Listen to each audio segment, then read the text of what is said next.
Terima kasih. Assalamualaikum warahmatullahi wabarakatuh. Selamat malam, Waalaikumsalam salam sejahtera warahmatullahi bagi kita semuanya. Hum Swastiastu, Namo Buddhaya, salam kebajikan.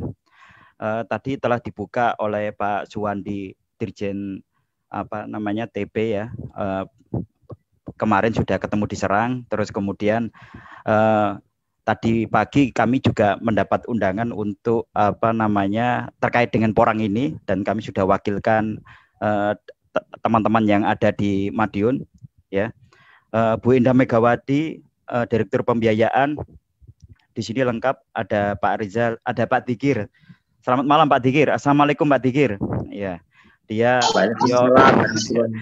Beliau adalah debitur kami yang luar biasa, menjadi inspirasi kami. Bahkan beberapa waktu lalu beliau sebagai role model kita ajak ke Jakarta. Ya, dari Madiun kita ajak ke Jakarta. Tujuannya bukan lain bukan tidak untuk mengenalkan porang kepada masyarakat seluruh Indonesia. Kondisinya seperti itu. Bapak Ibu semuanya, tadi sudah dibahas panjang lebar terkait dengan porang ya. Saya nanti ingin menyinggung sedikit tentang porang, karena bagaimanapun ketika kita bicara tentang pembiayaan komoditas, kita harus paham sedikit, meskipun kita nggak detail ya. Intinya kita harus tahu prospeknya seperti apa dan apa yang harus kita lakukan. Sebenarnya ketika bicara tentang porang, ini terkait bahwa kita diinisiasi oleh pemerintah. Tadi sudah dibahas singkat oleh Bu Indah Megawati. Pada Senin kemarin tanggal 26 Juli ada rapat terbatas di mana ada potensi pembiayaan di sektor pertanian yang tinggi, jangan sampai nanti diambil alih oleh fintech. Terus kemudian Kementerian BUMN Pak Erick Thohir meminta kepada kami untuk bisa menopang KUR dengan 8 klaster yang ada. Ada padi, ada jagung, ada jeruk, ada sawit, tebu, kopi, tanaman hias, dan porang di dalamnya. Ini yang kita ingin sampaikan. Bahkan Bapak Ibu semuanya sudah tahu ya, Pak Presiden Jokowi dengan bangganya menyatakan bahwa perlunya akselerasi dari hulu ke hilir terkait dengan pengembangan budidaya.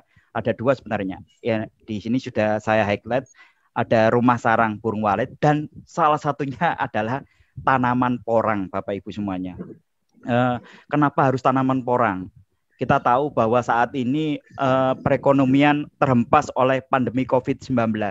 Tetapi kita tahu bahwa di tengah sektor semuanya terpuruk, terhempas, bankrupt, ya, ternyata sektor pertanian malah menunjukkan pertumbuhan. Ini yang perlu kita dukung bersama Bapak Ibu semuanya. Saya ingin sedikit membahas terkait dengan porang. Tadi sudah dibahas panjang lebar oleh para penyaji yang ada. Apa itu porang? Porang itu adalah tanaman penghasil umbi. Manfaatnya luar biasa. Sebagai bahan baku kosmetik, tadi beberapa pengurus kosmetik wajahnya semakin mengkilap karena adanya olahan porang ya. Terus bisa dibuat sebagai lem, jelly ya. Bahan pangan rendah kalori dan dapat dengan mudah diolah menjadi bahan pangan untuk mencukupi kebutuhan sehari-hari. Ini yang menarik tadi yang saya highlight ini. Umbi porang ternyata mengandung glukomanan. Ini yang di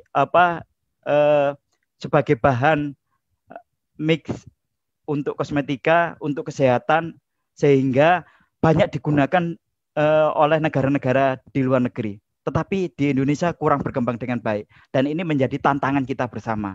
Tidak hanya di hulu, di hilirnya, di pabrikannya, di pengolahannya, ini wajib kita kembangkan. Karena kalau bicara tentang ekosistem yang baik, ekosistem apapun itu, hulu hilirnya harus kita pastikan berjalan secara optimal. Harus kita pastikan semuanya terkait. Karena kalau tidak terkait, nanti yang jadi permasalahan adalah para petani kita memproduksi budidaya porang cukup banyak, tetapi yang jadi permasalahan tidak ada yang mau beli, atau ketika mau beli harganya turun. Ini yang menjadi persoalan. Padahal pabrikan kita banyak yang ada di pasar-pasar luar negeri, antara lain Jepang, China, Vietnam, Australia. Dan ini menjadi PR kita bersama. Tidak hanya teman-teman Kopski ya, tidak hanya teman-teman Kementan, tapi semua pihak, termasuk kami di perbankan, mendorong ya agar pasar porang ini menjadi pabrikannya ada di dalam negeri. Baik itu para UMKM, ini ada Kemenkop nanti bagaimana bisa melakukan pemberdayaan UMKM sehingga olahan porang itu bisa kita kuasai. Kondisinya seperti itu. Saya hanya ingin mengulas sedikit ya, bahwa ada persiapan lahan, ada penanaman, pemeliharaan pasca panen. Ini Bapak Ibu semuanya para praktisi dan tentunya paham ya. Saya ingin himbau bagi mereka yang mengikuti di webinar malam ini, bahwa ada tahapan-tahapan yang perlu dipelajari. Tidak serta-merta ketika hasil budidaya porang harganya mahal, ya. Terus kemudian teman-teman berbondong-bondong ikut melakukan proses tanam porang. Saya sering melihat Pak Zikir, dan kalau Pak Zikir bicara seperti itu, saya iakan. Karena kondisinya Pak Zikir memang sudah senior, sudah ahli, dan dia benar-benar detail paham bagaimana menghasilkan kualitas porang yang bagus. Tetapi di tempat lain, ya, ada teman-teman petani porang yang tertarik dengan keberhasilan Pak Zikir. Cepat kaya dengan menanam porang. Kemudian tanpa melihat, mempelajari detailnya, mereka berusaha untuk mengajukan KUR ke kami. Ini yang menjadi persoalan, bahwa ketika kita menyetujui KUR, sebenarnya perbankan itu melihat dari dua sisi. Dari sisi petani dan dari sisi perbankan. Masalahnya di mana? Masalahnya adalah jangan sampai ketika nanti kita biayai, mereka nggak sanggup untuk mengembalikannya. Ketika mereka nggak mampu mengembalikannya, berarti yang dirugikan sebenarnya dua pihak, tidak hanya perbankan. Perbankan uangnya hilang, enggak. Tetapi juga dari sisi petani. Artinya akses petani nanti di kemudian hari, ketika berhubungan dengan semua lembaga perbankan, dia tidak akan bisa. Karena apa? Kualitas kreditnya menjadi buruk. Dan ketika ada proses pengajuan dari petani untuk budidaya porang ini, kita melakukan proses verifikasi tidak hanya dari pengajuan si petani itu sendiri. Kita lihat ekosistemnya. Tadi yang sudah saya bahas di depan dan teman-teman Pak Raja tadi sudah menyentil ya, bahwa jangan sampai ketika kita melakukan proses tanam, tapi kita nggak tahu ketika nanti panen, ini mau dijual kemana. Ya, tadi Pak Suwandi sempat sampaikan bahwa ada tumpukan porang yang ada di Saradan ya, kondisinya seperti itu di Caruban tadi. Lah ini yang jadi persoalan. Kalau misalnya ternyata di sebuah daerah memang layak dia melakukan proses tanam porang, tetapi pabriknya belum ada, ekosistemnya belum terbentuk, ketika dia panen mau dijual kemana? Artinya yang ingin kami sampaikan adalah ekosistem itu perlu. Kita melihat dalam sebuah approval kredit itu dari secara keseluruhan. Oh, saya sudah punya KTP, Pak. Saya sudah SLIK saya sudah bagus. Artinya kualitas kredit saya nggak ada yang nyantol di perbankan manapun. Terus kemudian saya juga terregister sebagai anggota kelompok tani atau LMDH si A misalnya. Tetapi kami melihat ini pembelinya nggak ada, off-takernya nggak ada, pabriknya nggak ada. Ketika dia panen, mau dijual kemana? Ini yang menjadi persoalan. Tetapi ketika di beberapa tempat tersebut ternyata ada pengepulnya yang langsung nanti dikirim ke pabrik terdekat, kami coba untuk bisa meng-approve. Contohnya misalnya, kalau Bapak Ibu semuanya, ini Pak Raja mungkin tahu, Pak Dikir juga tahu. Di Jember itu belum ada secara yang terhubung langsung, tetapi dia ada pengepul di situ. Dan ketika dia ada pengepul di situ, kami berani untuk melakukan proses approve tanaman porang yang ada. Karena apa? Pembelinya ada. Ini yang perlu kita pahami Bapak Ibu semuanya, bahwa sebenarnya kalau perbankan itu mau melakukan ekspansi pembiayaannya, dalam hal ini KUR-nya, kredit usaha rakyatnya, perbankan itu diuntungkan karena itu merupakan bisnis perbankan. Sehingga ketika muncul wacana, muncul image bahwa perbankan itu mempersulit, enggak, bisnisnya perbankan di pembiayaan. Ketika perbankan mampu melakukan proses pembiayaan dan si petani mampu mengembalikan duitnya kepada perbankan, itu merupakan bisnis bagi perbankan. Dan perbankan harusnya tidak menutup ruang itu, tetapi perbankan pengennya bahwa ada simbiosis mutualisme antara perbankan dan petani saling diuntungkan. Kondisinya seperti itu. Nah, kami di BNI sangat konsen di bidang pertanian. Bukan apa-apa Bapak Ibu semuanya. Tadi yang sudah sempat saya sampaikan bahwa bicara tentang klaster yang diinisiasi oleh Kementerian Pertanian tadi semuanya adalah inisiasi dari BNI. Karena BNI bergerak di sektor pertanian tidak ini saja ya. Kalau Bapak Ibu semuanya, terutama Pak Thomas ya, bisa ngecek nih, nanti bisa ditanyakan ke Pak Dikir. Kami bukan membanggakan apa yang sudah kami lakukan. Cuma kami memang konsen di bidang pertanian ini, terutama di Porang. Kalau bicara Porang, perbankan pertama yang berani untuk bisa membiayai adalah BNI. Kondisi seperti itu. Kami memang banyak kelemahan, tetapi terus kita coba perbaiki. Tujuannya apa?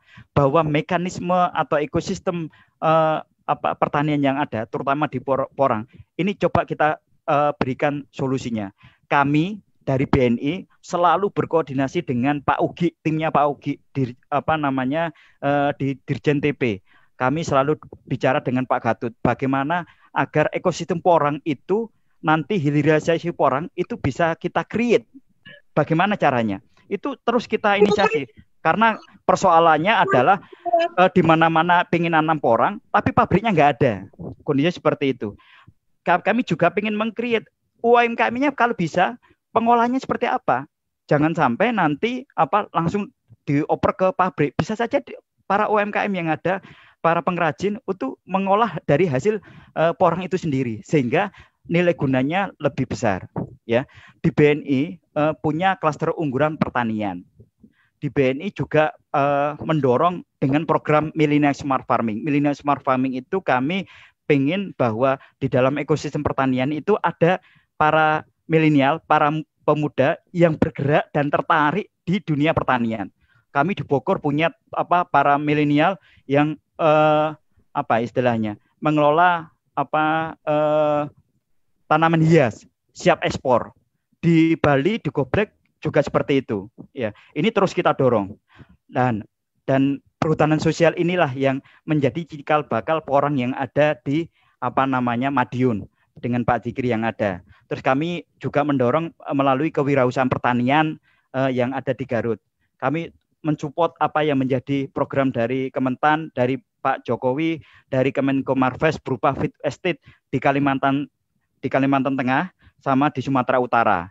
Kami juga menginisiasi Lumbung Nusantara dan Desa Nusantara. Tujuannya apa? Tujuannya bukan lain dan bukan tidak adalah agar klaster-klaster unggulan pertanian ini bisa terdongkrak naik. Melalui apa? Melalui peran pendampingan, peran pembiayaan, dan harapannya dari pembiayaan yang ada graduasi, ada nilai tambahnya. Dulu kemarin petani A dapatnya 15 juta.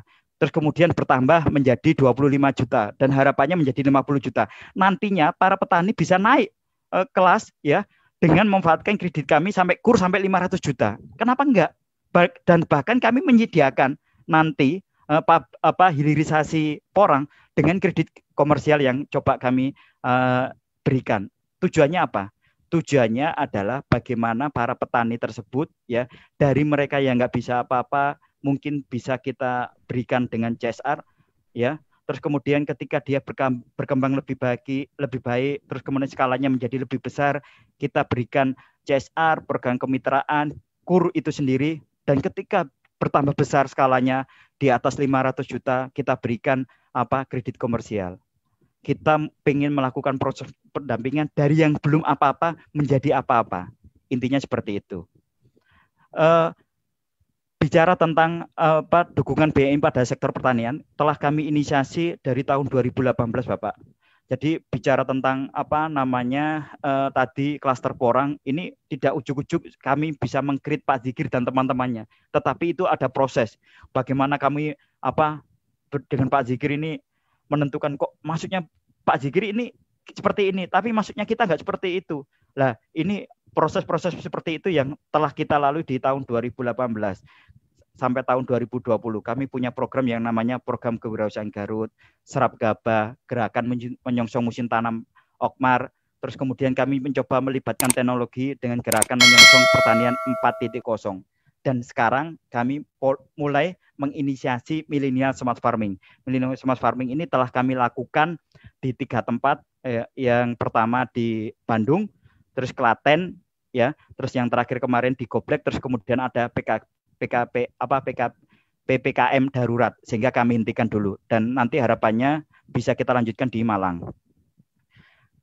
Tadi yang saya sampaikan bahwa kita punya klaster-klaster, ya, klaster padi, klaster jagung, klaster sawit, klaster tebu, ya, klaster porang, klaster kopi, klaster tanaman hias, dan klaster jeruk.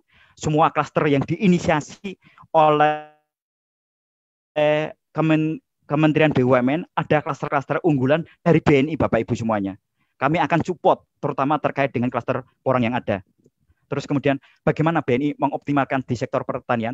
Kami punya pemberdayaan petani. Yang pertama membentuk ekosistem bisnis yang melibatkan stakeholder terkait. Ya, kami terus berupaya mempercepat penyaluran KUR dengan prospek bisnis yang lebih baik, yang terfokus. Ya, mungkin hulunya kita biayai, hilirnya juga sekarang mulai kita lirik untuk bisa kita biayai dengan berbagai permasalahan yang ada. Kita perlu melakukan proses pendampingan porang, ya, dengan berbasis komoditas, karena kita nggak bisa membiayai satu-satu. Harapannya per klaster jumlahnya dalam sebuah komoditas bisa 100 orang, 200 orang langsung kita biayai, karena kalau satu-satu nanti tenaganya yang agak kesulitan. Terus kemudian harapannya kita bisa buka pasar, terutama pasar ekspor, karena BNI mempunyai cabang di luar negeri, 6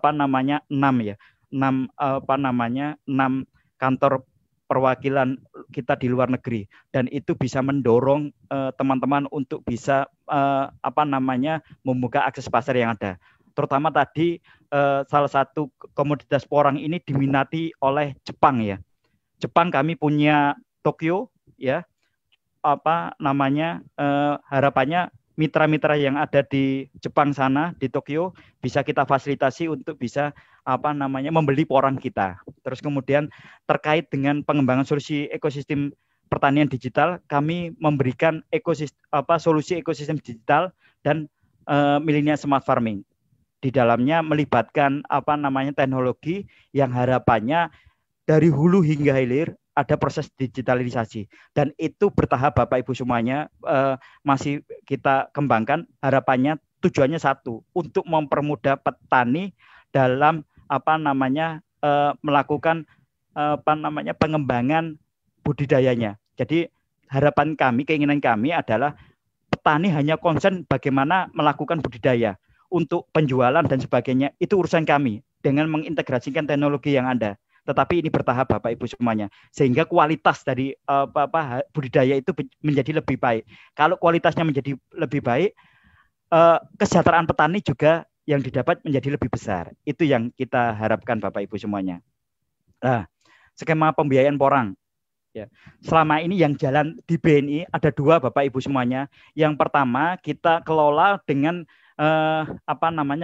kelompok tani dari Kementan, ya. Nantinya yang memberikan penyuluhan pendampingan adalah dari Kementan, dan sekarang yang sudah jalan, dan ini inisiasi awalnya memang kita dengan KLHK.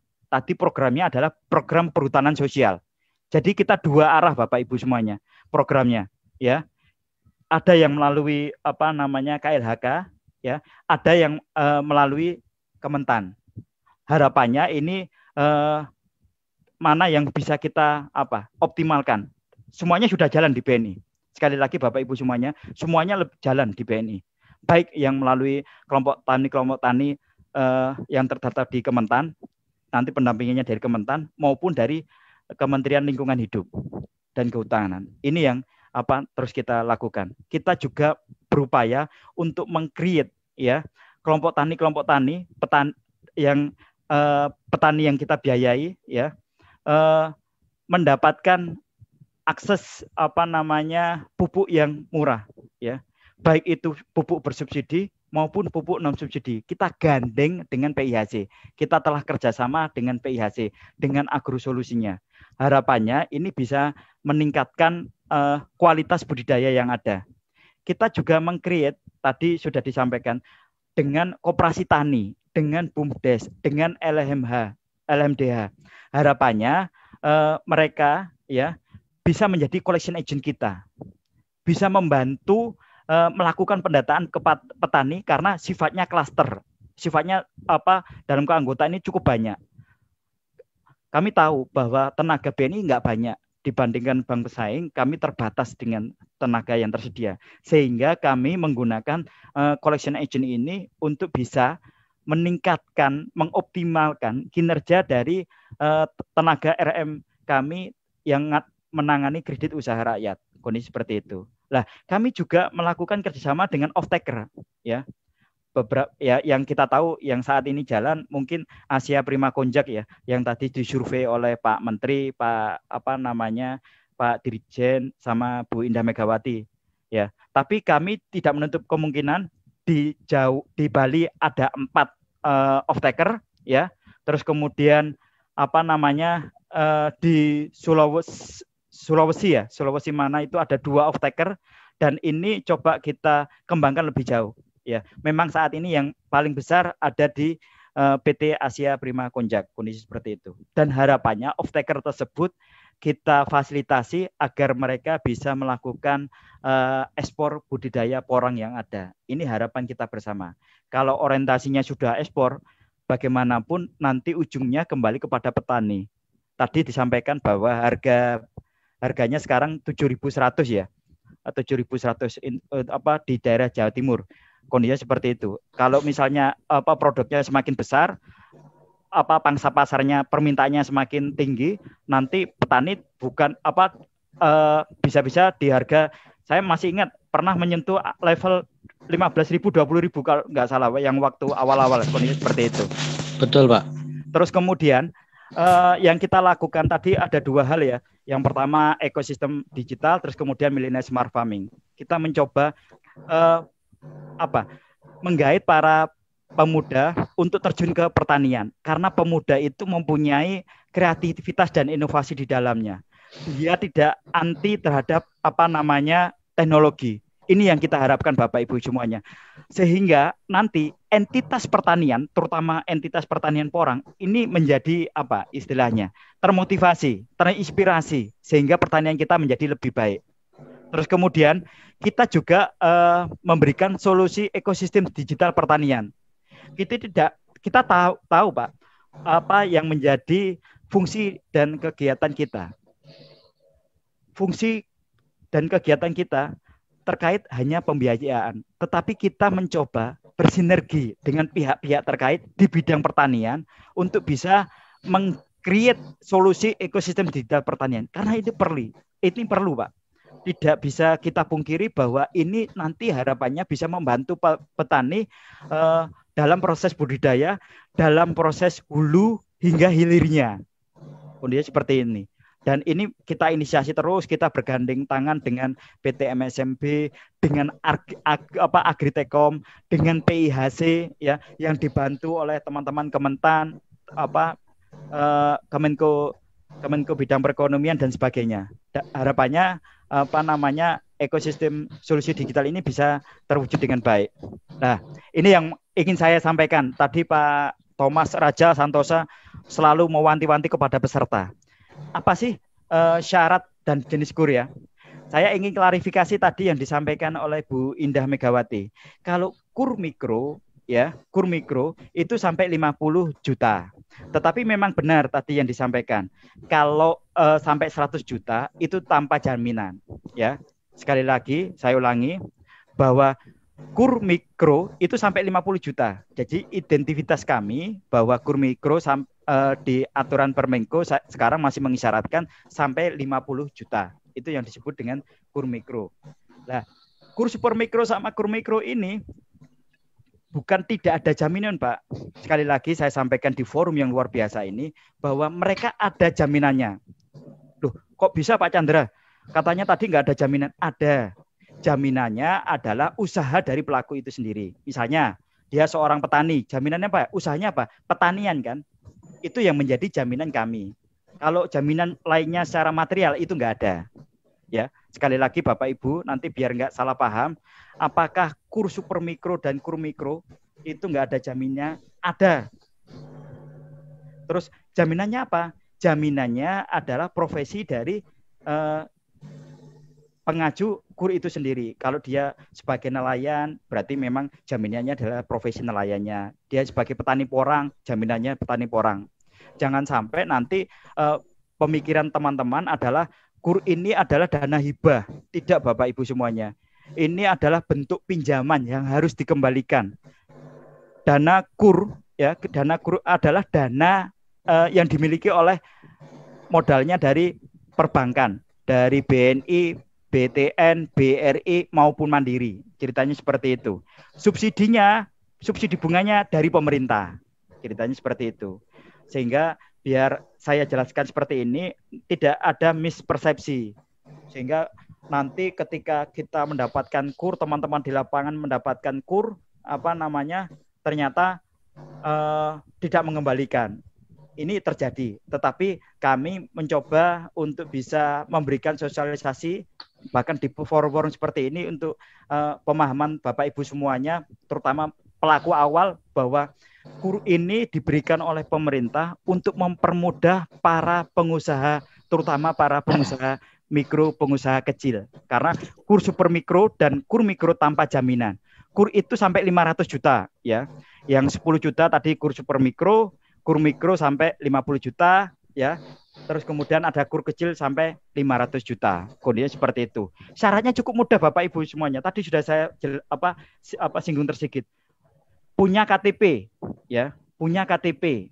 Terus kemudian tidak terdaftar dalam daftar hitam oleh Bank Indonesia, ya. Kalau Bapak Ibu semuanya mempunyai kredit konsumtif, baik itu KPR, kartu kredit, kredit kendaraan bermotor, diperbolehkan. Saya ulangi lagi, kalau Bapak Ibu semuanya punya kredit konsumtif, misalnya KPR, kartu kredit, kredit kendaraan bermotor, terus kemudian mau ngajukan KUR, itu diperbolehkan.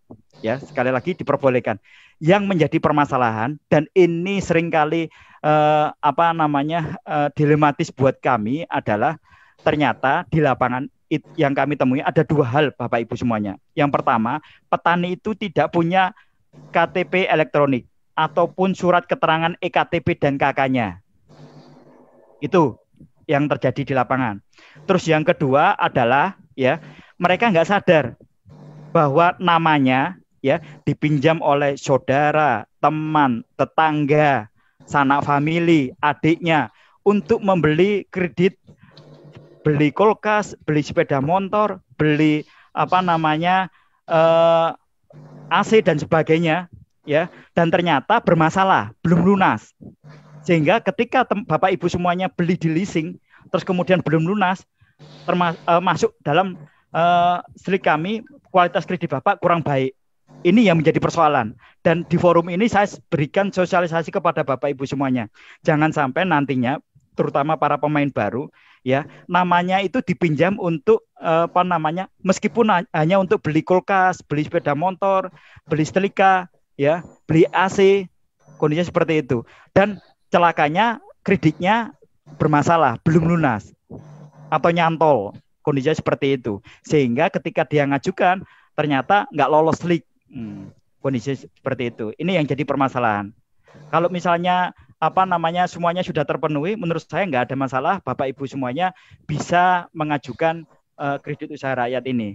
Nah, terus sekarang ada beberapa permasalahan yang muncul, terutama para pemain baru.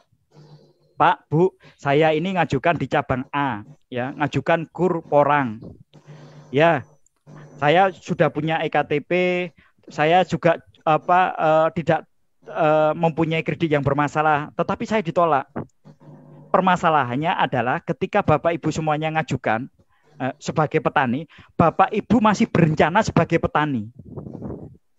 Artinya KUR ini diberikan untuk membantu permodalan Bapak Ibu semuanya. Ada modal awal yang Bapak Ibu harus lakukan. Bapak harus mulai dulu. Ya, pertanian itu harus mulai dulu. Ya, jangan sampai kami di perbankan dibuat trial and error, dibuat coba-coba dulu untuk pertanian ini. Ini orang saya mau coba-coba, saya masih belum punya pengalaman, saya pinjam KUR-nya perbankan lah untuk coba-coba, barangkali ini menghasilkan sesuatu yang nilai material yang luar biasa bagi kami kalau misalnya ngajukan. Ini yang jadi persoalan. Kalau Bapak ngajukan seperti itu, terus terang aja sama RM kami akan ditolak. Karena apa? Karena apa yang Bapak ajukan adalah usaha yang sifatnya coba-coba. Kami tidak mau coba-coba, Pak. Kondisinya seperti itu. Sekarang yang jadi masalah bagaimana?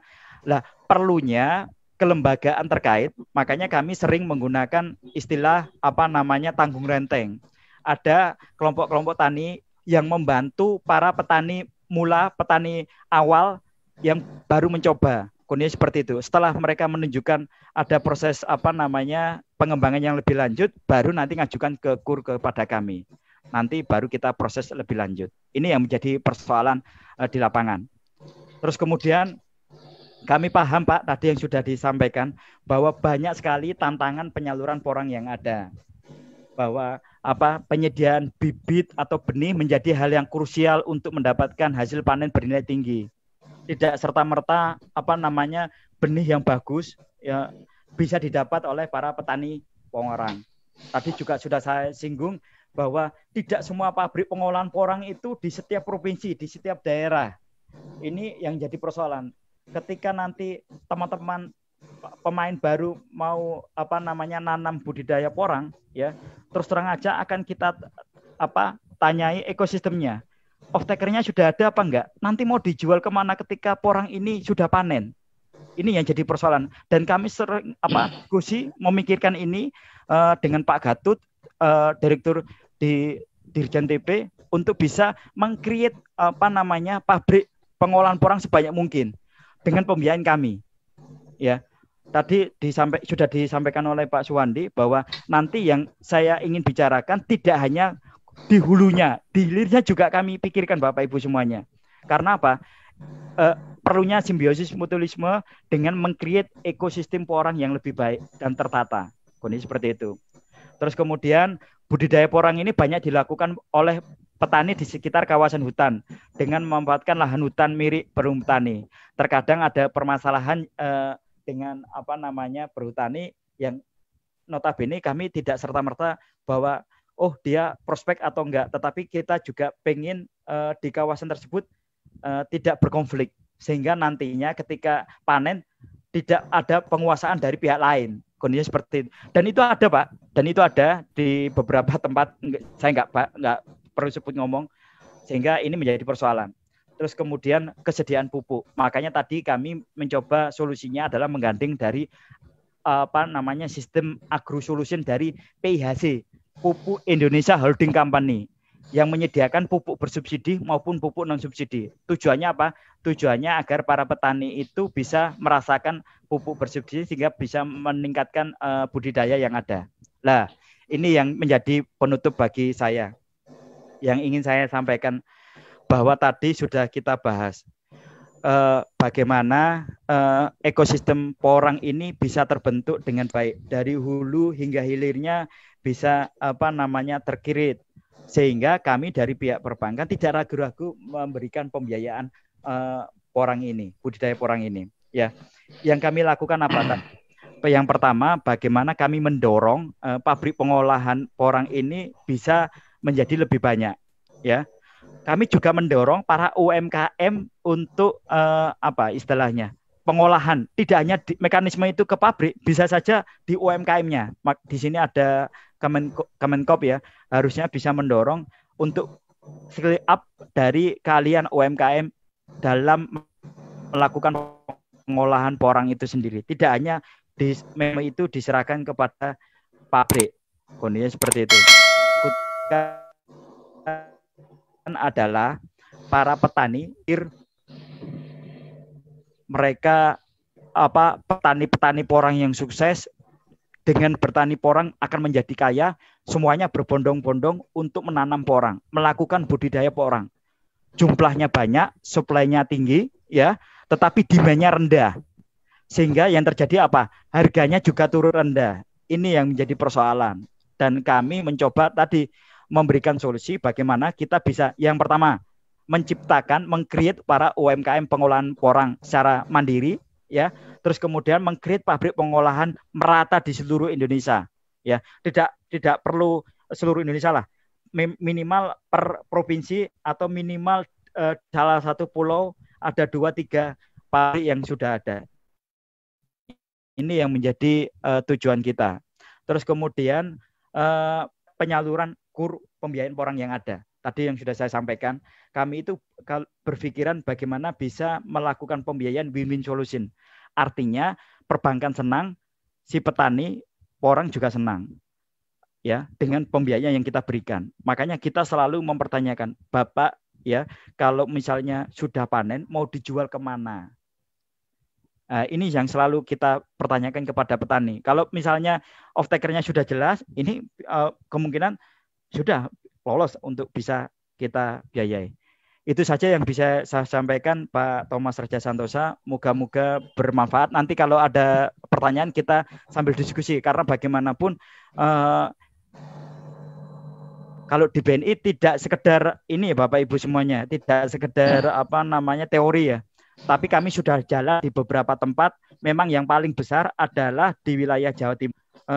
Kami besar di Jember, di Madiun, di Tulungagung, di Kediri, ya, di Jombang, ya, di Bali kami besar Pak. Di Sulawesi kami besar, ceritanya seperti itu. Cuma ada beberapa persoalan yang ya tidak semuanya seperti Pak Dzikir lah, intinya gitu. Kita coba untuk bisa menjadikan Pak Dzikir yang lainnya di tempat yang lain. Kondisinya seperti itu. Terima kasih, yang lebihnya mohon maaf. Assalamualaikum warahmatullahi wabarakatuh.